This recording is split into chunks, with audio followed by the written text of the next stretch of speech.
But citizens of the world's oldest democracy, the United States, can't be that easily manipulated by cues that trigger their biases in favor of us and against them, can they? The Census Bureau estimates that at least by the year 2043, and possibly sooner, the U.S. will be a majority non-white nation. That's the question that the widespread media coverage of the 2010 census projection that white Americans would soon be a minority triggered for Yale psychologist Jennifer Richeson. I was listening to the radio, noticed these reports about the changing demographics of the United States getting repeated. People of color accounted for 91.7% of growth. It's like the future of our country on steroids, and it's happening now.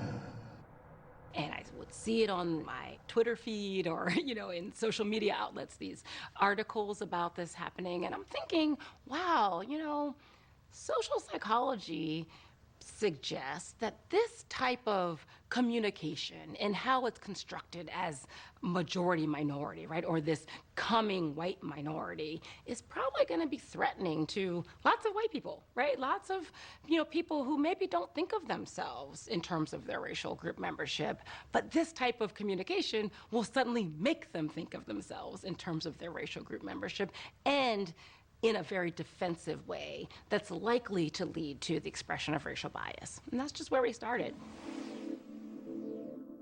Richeson and colleagues at Northwestern conducted a study that was released before the 2016 presidential election that was later nicknamed the Rise of Trump Study.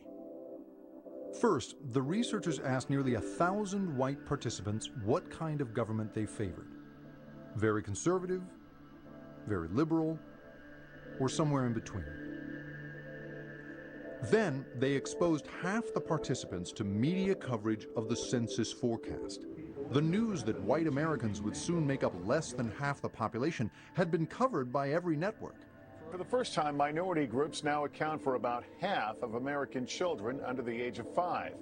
Census Bureau figures show more minority babies now being born than non-Hispanic whites. The researchers exposed the other half of the participants to entirely different neutral information.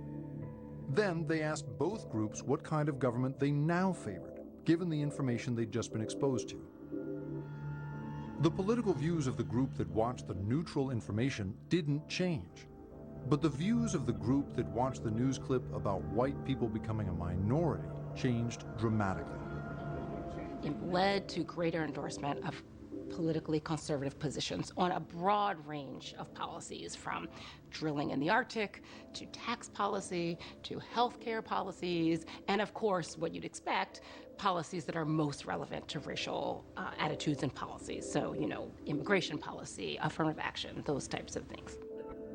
To confirm that the shift toward conservative politics was caused by fear of the consequences of being a minority, Richeson then conducted another version of the study, in which participants who watched news coverage of the census were afterwards reassured about white people's future status in society. We say, you know what?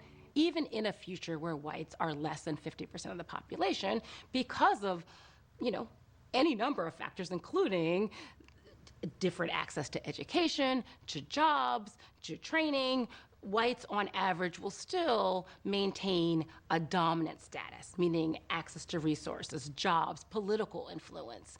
And so, not that much is going to change actually in terms of how society operates despite the fact that the numbers are changing.